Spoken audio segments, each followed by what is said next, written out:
Crabapples are a very common tree in our landscape. If you don't have one in your yard, you might want to think about it. They can fill a lot of niches. There's larger crabapples, there's smaller crabapples. Some are upright, some are spreading, some are weeping. So they can do a lot of things. Typically they have lovely flowers in the spring, anywhere from pink, white, red to yellow. And then they set fruit later in the year that's very ornamental, and sometimes the birds like that as well later in the year.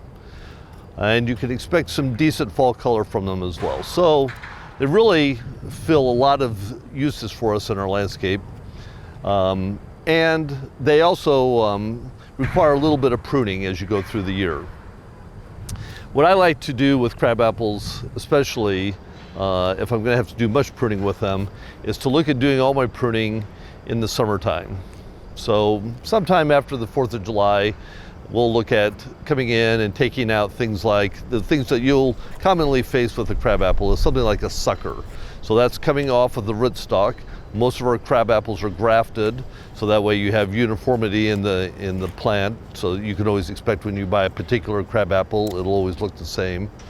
So sometimes the rootstock will sucker, so we want to make sure that we take those off. There's something called a water sprout. So again, if there's been a lot of growth up in the canopy in the tree, you might see a lot of random growth, and those are typically our water sprouts. And then if we have any dead or dying or crossing branches, we'll want to take those out as well.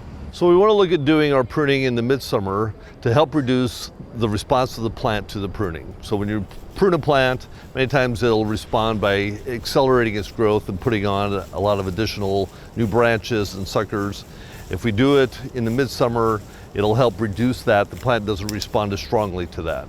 So that's with crabapples. We like to do our pruning this time of year to help reduce that response to that.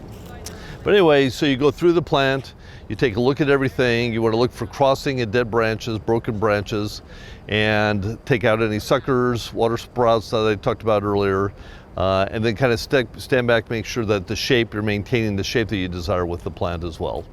So when we're doing our pruning, make sure you have your safety glasses and your gloves, so again, you don't have any accidents.